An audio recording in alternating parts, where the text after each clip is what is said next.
Hey there, this is Mr. Icarus, and welcome to yet another edition of Doom Mod Madness. This time round, we're playing Aeons of Death, or as I like to describe it, Sensory Overload. I've been trying to do a video on Aeons of Death for quite a while now, and the biggest problem I've been running into is I've never quite found a good map set to fully experience this on, but I think I've finally solved that problem. And I've done that by selecting the SLAUGHTERFEST 2012 map pack. This is a collection of rather spacious maps packed to the gills with monsters, and I think Slaughter-style maps play to the strengths of Aeons of Death the best. But if you haven't already guessed, this is a randomizer mod, and that word should be spelt in capital letters with several exclamation marks at the end because there is so much stuff included here. Far too much stuff for me to cover in a single video, but I'm going to do my damnedest to get through as much as I can.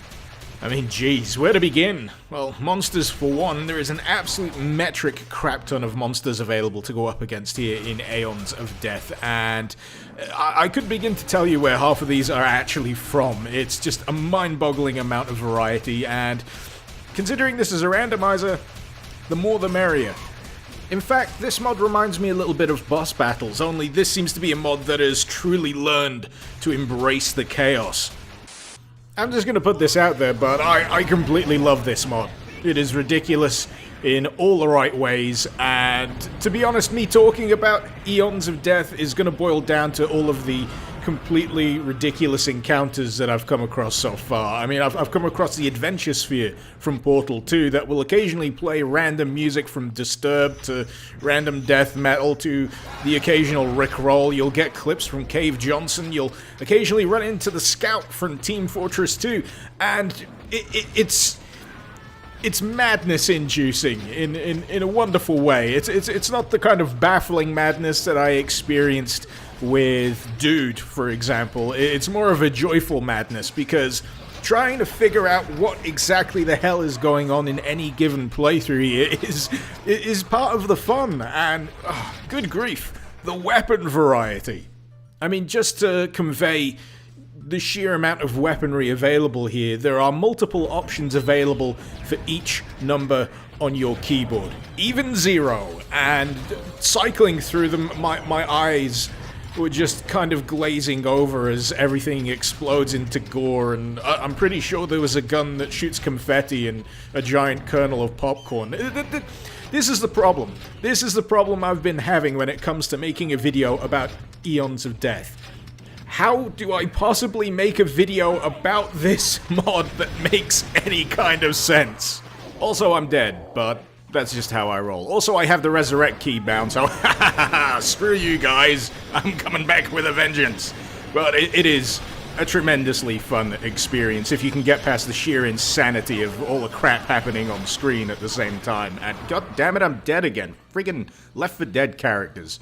Oh well, better time than any to look at menu options. Woo!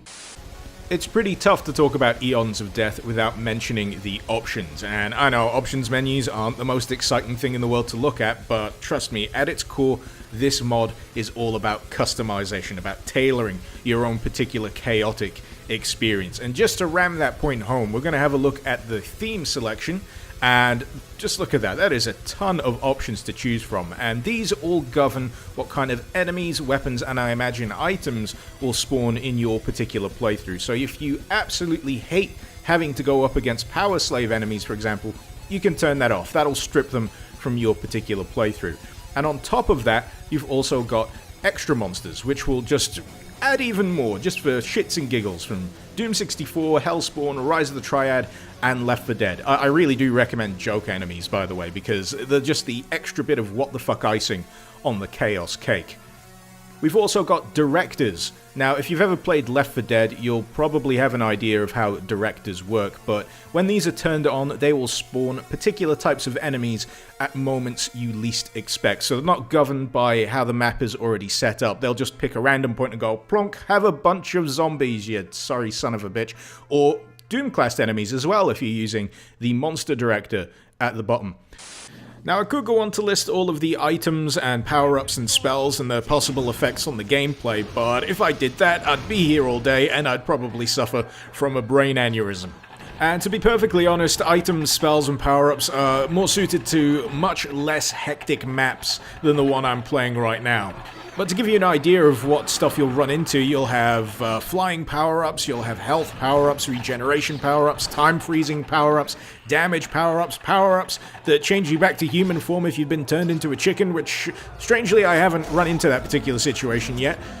You'll also get another power-up, which I'm hoping is around here somewhere, that just turns you into some insta-killing avatar of death.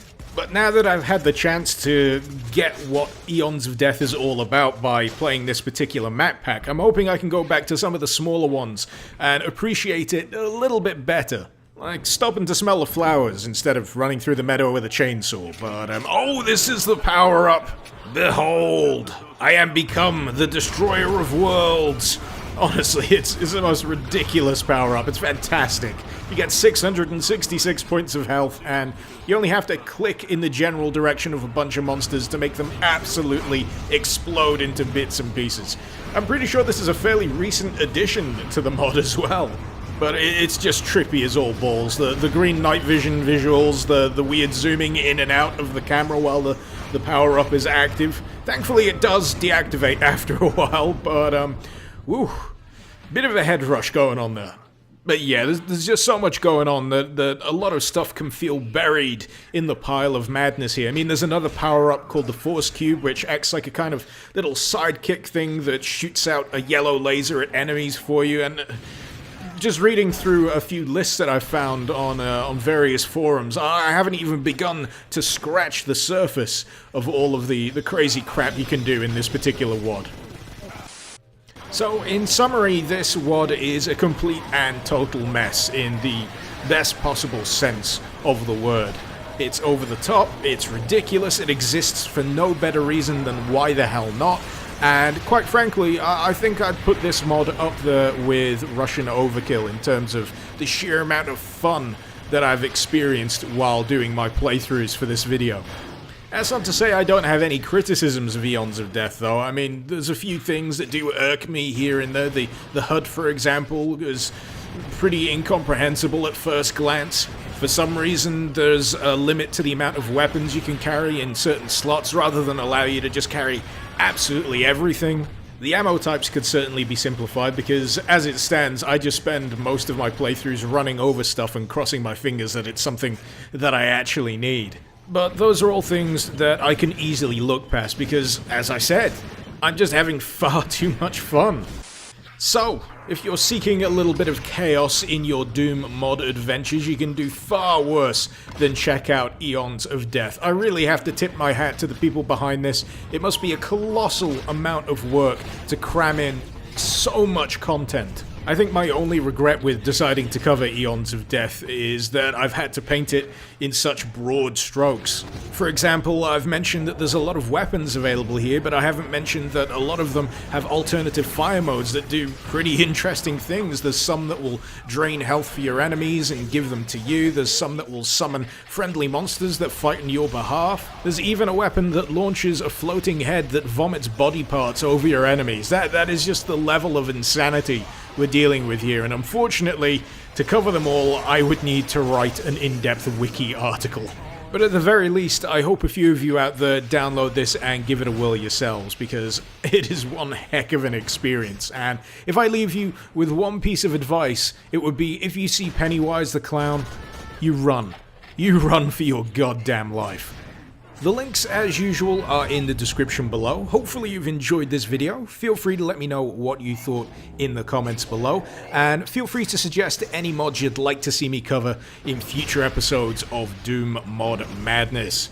This has been Mr. Icarus. Thank you very much for watching. Icarus out.